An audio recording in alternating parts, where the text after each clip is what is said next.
సోఫాలో కూర్చోబెట్టిన ఒక వ్యక్తికి తను వార్నింగ్ ఇస్తూ తన ఇంట్లో చూస్తున్న ఫోటో ఒకటి ఉంటుంది. అలాగే ఇంకొకటి కూడా చూడొచ్చు. ఆవిడ లెఫ్ట్ హ్యాండ్లో స్కిప్పింగ్ తాడు ఉంటుంది. అదేంటి అంటే దీని మీద ఒక ఆరోపణ వచ్చిన నేపథ్యంలో ఆ వార్త రాశాడు అని చెప్పి ఆ రిపోర్టర్ని ఇంటికి పిలిపించి స్కిప్పింగ్ తాడు తీసుకొని అది సోఫాలో కూర్చోబెట్టి చేతులు కట్టుకున్న వ్యక్తి మీద తిడుతూ కొడుతూ స్కిప్పింగ్ తాడు పెట్టి కొడుతూ ఉన్న దృశ్యాలు మనం చూడొచ్చు. అంటే ఒక రిపోర్టర్ని కొట్టారు అన్న నేపథ్యంలో ఒక్కసారిగా ప్రెస్ అంతా మీడియాలో ఉన్న వాళ్ళంతా కూడా దాన్ని చాలా తీవ్రంగా ఖండిస్తూ అడిగారు. అయితే నేను కొట్టానని మీకేం తెలుసు అని ఆవిడ అక్కడ వాదించారు. కానీ ఆ వీడియోతో సహా బయటకు వచ్చింది, కొట్టినట్టుగా ఉన్న వీడియోతో సహా బయటకు వచ్చింది. లెఫ్ట్ హ్యాండ్లో ఉన్న స్కిప్పింగ్ తాడుతో అతన్ని కొట్టిన దృశ్యాలు. అంటే ఆ వార్త ఎలా వేస్తావు అని ఇంటికి పిలిపించి కొట్టిన దృశ్యాలు ఒకటి.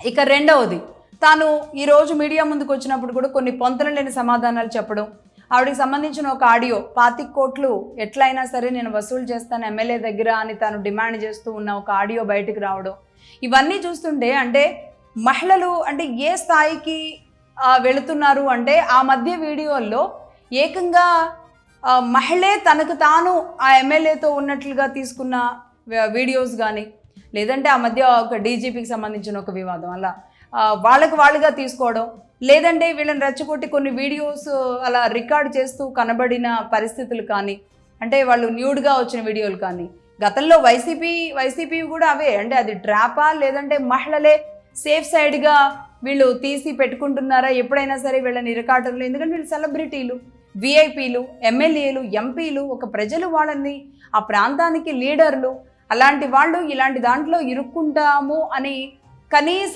స్పృహ లేకుండా వ్యవహరిస్తున్న ఎమ్మెల్యేలు ఖచ్చితంగా ఇలాంటి వాళ్ళ చేతుల్లో అయితే ఖచ్చితంగా పడుతున్నారు.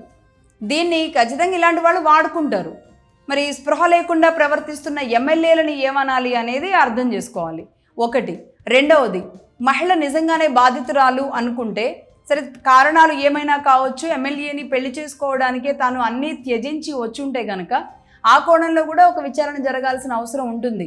అంటే పెళ్లి చేసుకోను అన్న కారణంగానే తనలోని ఒక ఆ కోపాన్ని, ఆవేశాన్ని, ఎమ్మెల్యే మీద పగని తీర్చుకోవడానికి తాను ఇలా చేసిందా? అదంతా కూడా దాని రూపం, ఈ కోపం అంతా కూడా అది ప్రేమ రూపమేనా? లేదు అంటే ఇంకెవరైనా తనని డ్రైవ్ చేస్తున్నారా? ఒకవేళ డ్రైవ్ చేస్తే 1.5 ఏళ్ల పాటు ట్రాప్ చేయడానికి, ఒక వీడియో రిలీజ్ చేయడానికి 1.5 ఏళ్ల పడుతుందా? అర్థం కావట్లేదు.